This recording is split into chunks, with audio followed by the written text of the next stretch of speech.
Look at the camera.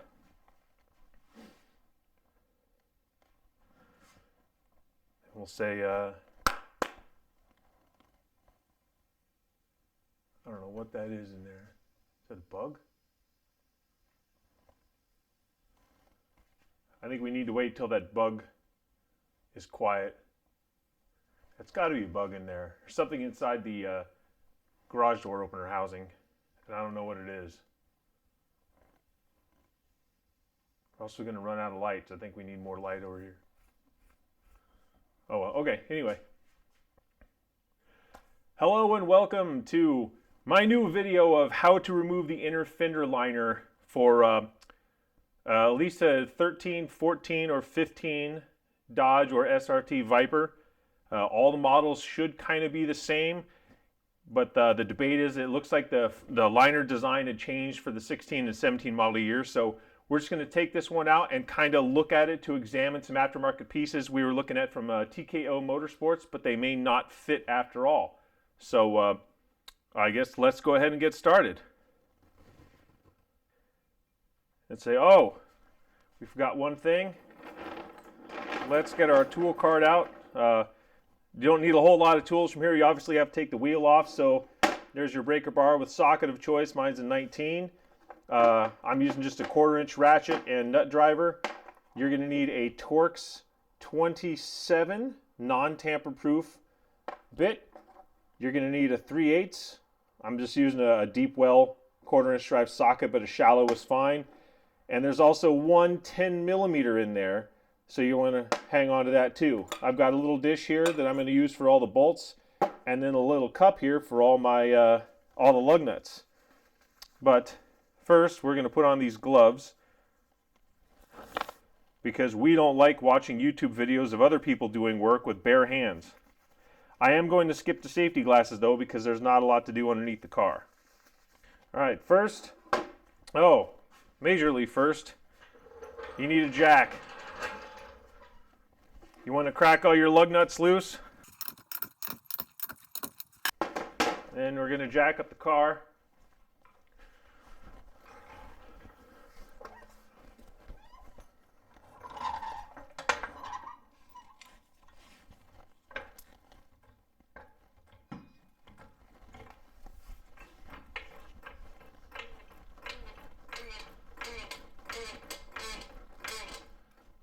Just until the tire's off the ground. We're also not going to use any jack stands for this because I like to live on the edge. So we're going to take off all the lugs.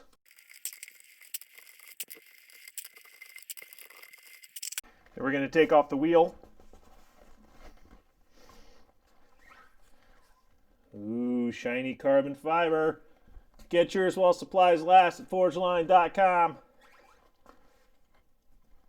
We're just going to leave that right there and trust that it's not going to roll away. So here's inside the fender well. Hopefully you can see. And here's the pre-16. It's one giant piece. You got your brake duct right there. That TKO Motorsports piece, it looks like it will bolt right in here, but will involve cutting this factory panel. So I'd like to know if in other cars, if there are other fasteners, because if this panel is the same thing but just missing this piece and that piece is separate, or I don't really know what the deal is, but let's take this thing out and see what we got. So first, I'm going to grab my little cup, a nut driver, and let's go ahead and grab this Torx 27. There's bolts all along here.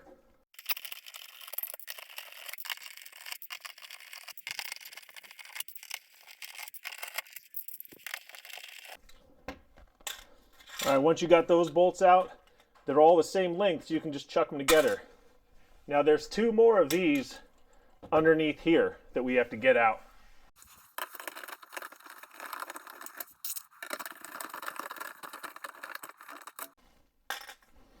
And then for these Torx bolts, we got 3 left. There's one up under here. In fact, let's go get a light. I stopped and got some light. So right underneath there is another one.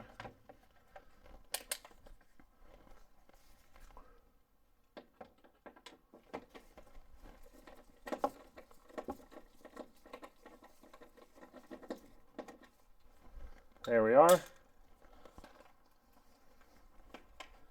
Now, you got 2 more Torx, and then while you're up, grab your 10 millimeter in either a nut driver or the socket, in case you're not strong with the wrist, because we got 2 here.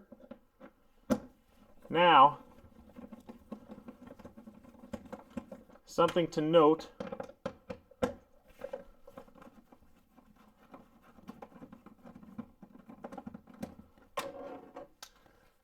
These 2 are shorter than all the rest, but all the other ones are the same length. So all you need to remember is the 2 shorties are the ones that go underneath the tail pan back here. Otherwise, I'm going to throw them in the same thing. Now, it's going to be hard to see. In fact, you're not going to see it, so we'll show it to you. The other bolt is in here. There. There's your one single 10 millimeter bolt, and this happens to be in the ACR Extreme diffuser if you happen to have that. Even if you don't, I do believe that may still be a 10 millimeter bolt, but I'm not 100% sure. But check yours because there may be something in there.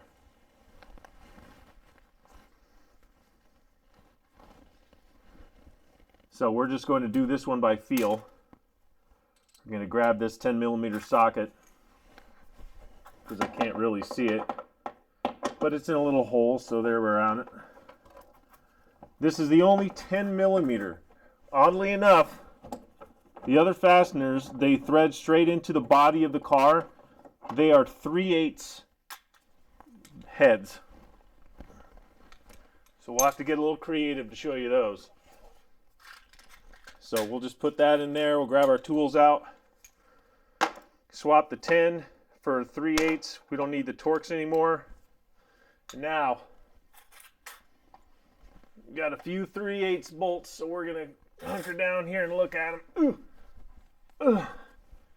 You got 1 here, 2, 3,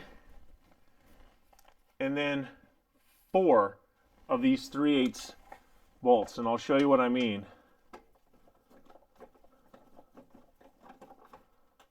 These are real coarse thread Sharpies because they're just jammed straight into the frame.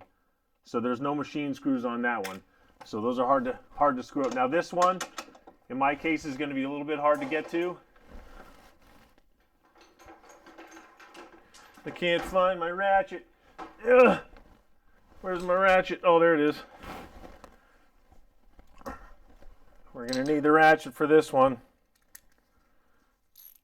Lefty loosey.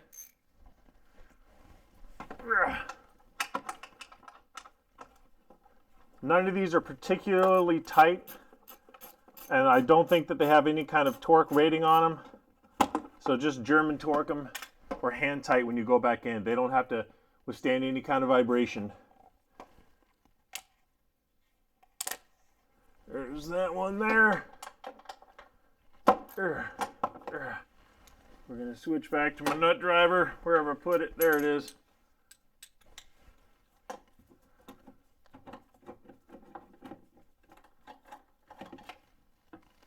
Three. Oh, my old knees. And then foul is right there. And that should be all of this, all of the fasteners. Oh, sorry about the light. All the fasteners holding this splash shield in. Put those bolts up there. Just give it a check. Tug there. Tug there, looks loose. All of these. And a tug here. So we're all good to go. So what we're going to do is the worst part of this is getting past this. So what I'm going to do is I'm going to just unhook from here and here, and then just kind of pull down to give it a little clearance, and then you can sort of get your fingers under here and see if you can yank this past the bodywork. More leverage is necessary.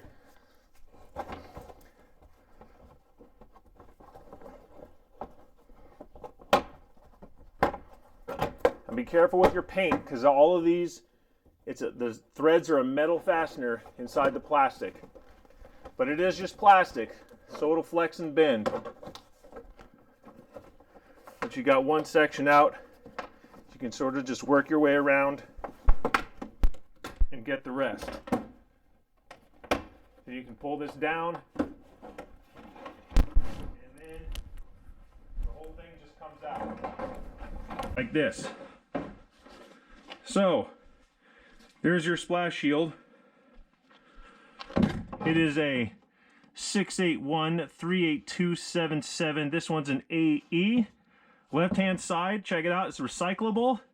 It looks like this one was made in September of 2013. So here's some heat shielding from where the exhaust temps would go, and it would appear that around here is where you might make a cut to install the TKO Motorsports little vent thing. But as you can see, there's nothing part of this factory shield that allows you to do that. And inside the car,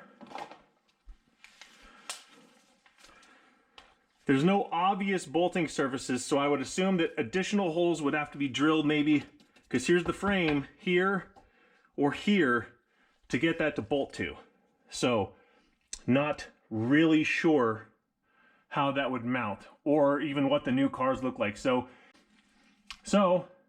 that's it. So TKO or anyone else want to take their post 2015, take a 16 or 17 apart, or at least take the wheel off and show us how these panels are, or because we know the part numbers printed on them, take the whole thing apart and tell us what part number, because I really, with as much as I fart around with this exhaust, I really would like it to be easier to get to. I mean, you'll still have to take off the wheel, but just to be able to unbolt the panel versus having to deal with taking half of this loose to get that out, that would be great. So, well, I don't have anything to do. You know, there's no way I took this apart right before I shot this and cleaned everything, so let's just put it back together. So in putting it back together, obviously you want to make sure that stuff gets over the brakes. Just start sort of cramming it back up in there. Watch your paint. Over the control arm.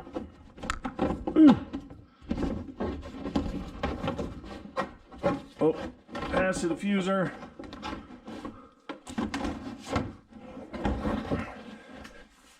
Sorry, this is easier when you're not trying to keep a camera in the shot, or keep this in frame. So there we are. You can start folding this in to get all these fasteners past the paint. Be careful. You don't want to scratch your paint. You let all the rocks do it. There's past there, and you want to be gentle putting this back together here. We'll show you in a second.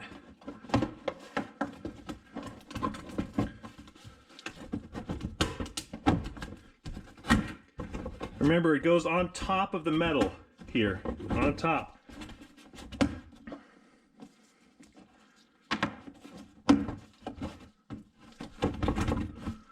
Making sure all those get lined up right there.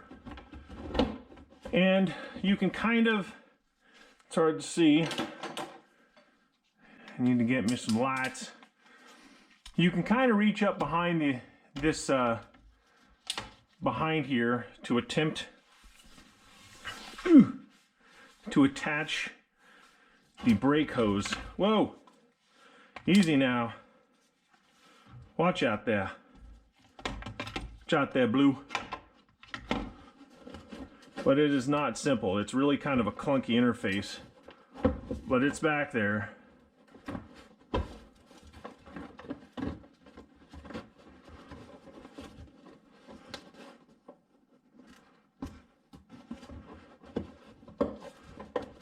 And it just kind of will, you can sort of stuff on. I'm never really confident that it's particularly on, but it seems to work okay. Then when putting these back together, get your little cup of fasteners here.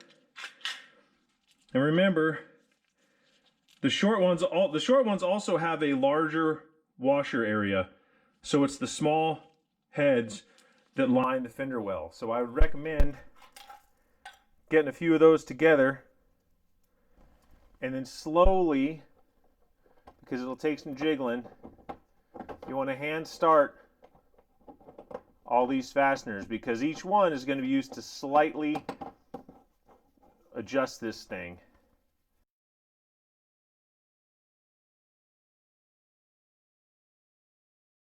I would highly recommend against, you could use, cordless drill or cordless driver to remove these, but I would never ever recommend using cordless power tools to cram these back in, unless cross-threading is the name of your game, or it's some customer car and you don't care and you work in some sort of facility. But this is my own car, and I want to be able to take this apart again, because I will need to take it apart again. So I'm going to be real nice and use hand tools. And also keep in mind, remember, you have a lot of fasteners that are going to be, they're in the vertical orientation, so they will really be pulling the entire fender assembly, the liner assembly, downward. Those are really important to get installed correctly. So don't tighten anything else until the ones that are going to pull the whole assembly downward are in. And in fact, when we put this all, when we start tightening these down, it's these vertical bolts that I will tighten down first. Now remember, the short two with the big, oh boy, the big washers on them go under here.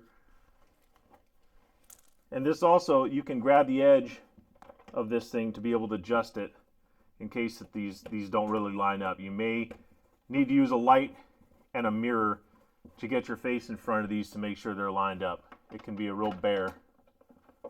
But it's a pretty smooth, flush mount there, so just kind of eyeball it, and then if the bolt goes anywhere, it's probably in the correct spot, so then just start gently turning it until the threads bite.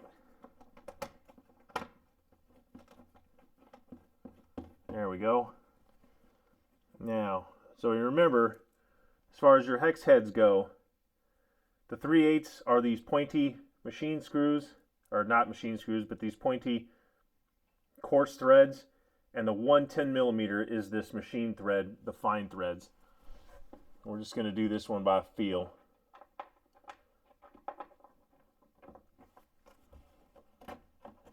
I'm using my left hand to adjust until it feels like we got a bite on the threads.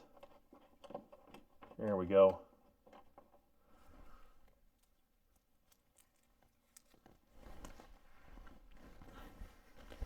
Where's my light?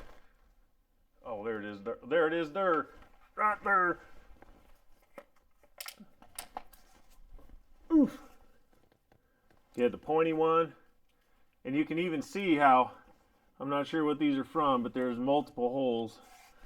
But only one of them is the right one.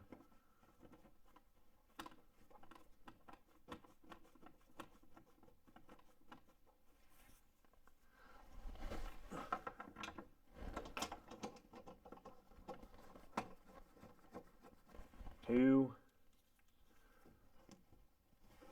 Oof.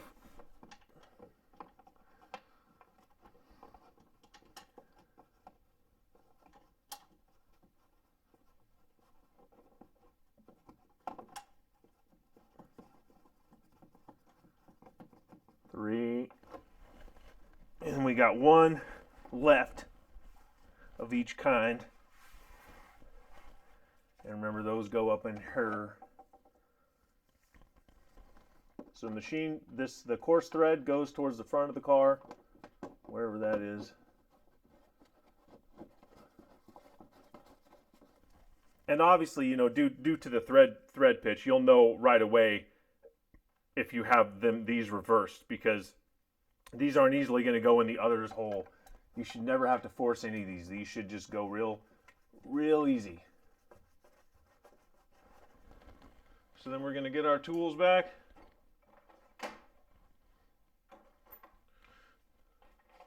Oh, I spilled my nuts. Well, I don't know what happened to the 10 millimeter. I think it's lost forever. Should probably better find that. Well, if you've seen my 10 millimeter socket, you just let me know. Post it in the comments.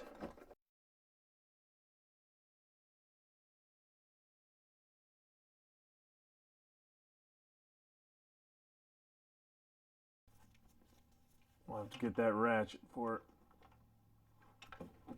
Ow.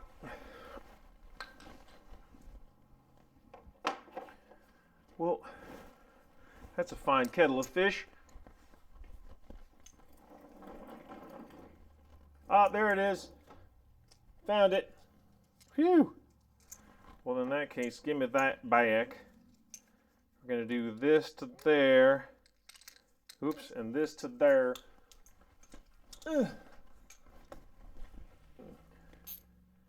Righty tighty.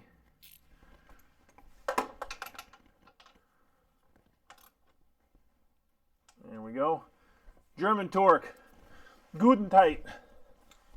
Because those machine screws are notorious for just coming apart in your hands. Oops.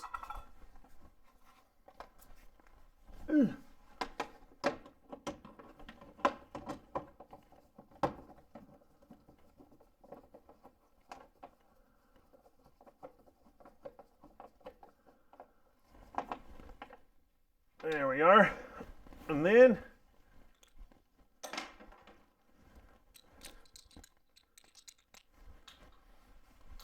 got all the vertical facing bolts tight, which means now we just go around the world.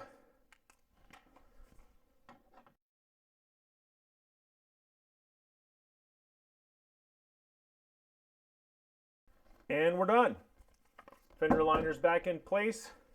You just get the wheel on and you're good to go.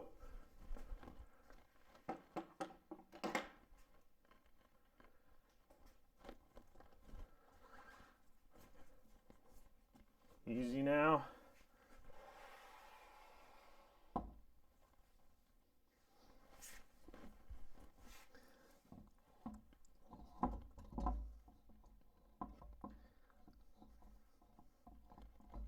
This is often the hardest part.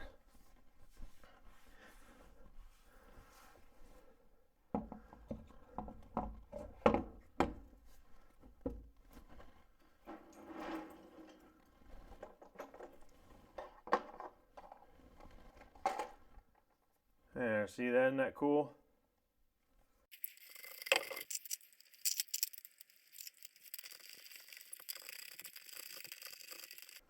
There we are.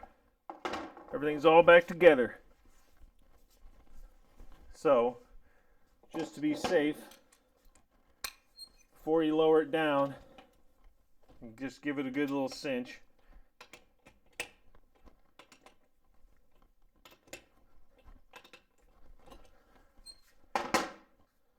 Lower it down. Easy now.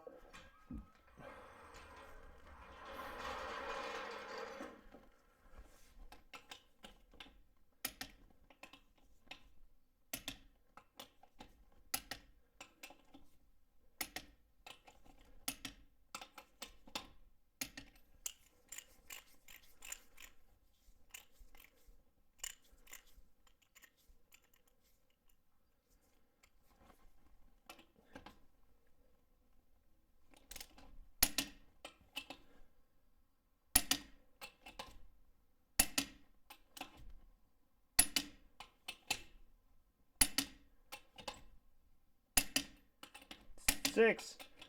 Once more for good measure.